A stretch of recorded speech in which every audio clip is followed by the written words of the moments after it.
I was thinking about this when I was incarcerated the last time. There were two things that kept me focused and kept me moving in the right track. And the first one was my religion. Islam was what kept me focused and kept me strong and kept me able to, keep moving forward. And the other was education.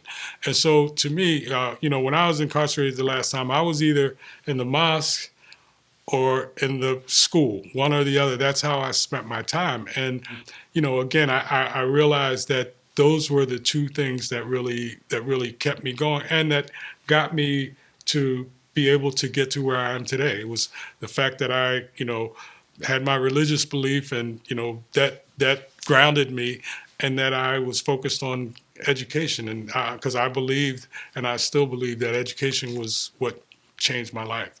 The fact that I was able to, get into a program where I was able to get my associate's degree while I was still incarcerated, actually, and then to be able to move down to a halfway house and, start working on my bachelor's degree from the halfway house. That, to me, education was what made the difference for me. But it was those two things were the things that really kind of kept me grounded and kept me focused, and I think allowed me to come through that situation the way I did. I would say if I had to choose three books that I think everyone should read, I would say Long Walk to Freedom by Nelson Mandela. That, to me, that book really told me or showed me what it means to be a revolutionary and a warrior. I mean, here's somebody that was willing to sacrifice everything for what he believed in and to change the world, and he did. And the book it's a thick, big book, so it's not an easy read, but it's definitely well worth it. There's a book called The Four Agreements, and I don't know if you guys are familiar at all with that, but it talks about if you make these four agreements with yourself, that you can. It'll help you to deal with a lot of different things. So to me, that's an easy read. It's a small book. It's an easy read, but it's really, I think, something that can make a major difference in people's lives. It's helped me a lot because every now and then I'll find myself falling into something, and I'll bring up one of the agreements, and that'll help me. And then the third one, and again, this was a book that also moved me significantly, was the autobiography of Malcolm X.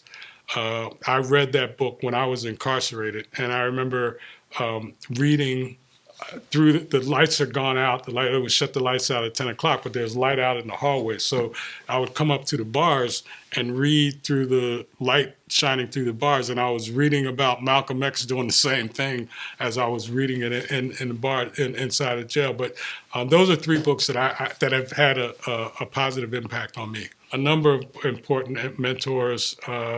It's just there've been a lot of people that have been there and helped me and supported me along the way. Whether it's Phil Knight, MJ has been a mentor to me. I mean, I still, every now and then I'll just like, yo, man, I need to come and bounce something off you. And it's can be work stuff, but it's also life stuff. You know what I mean? But there are just a ton of people over the years that I've, gotten solid, good advice from. And I think, one of the things that helps you is, you can find a mentor, but if you're not willing to be open, and first of all, I think if you're gonna have someone as a mentor or mentor someone, I think the first key is honesty between the two people, and trust.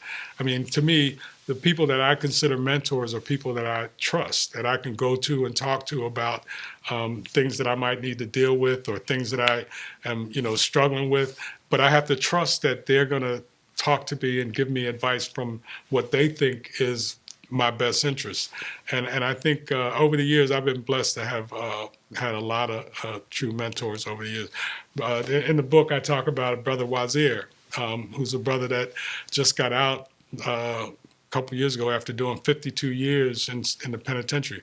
And he was there when I was there, and he was a mentor to me when I was there. But also for 40 years, whenever I was in Philly or on the East Coast, I would go up to see him.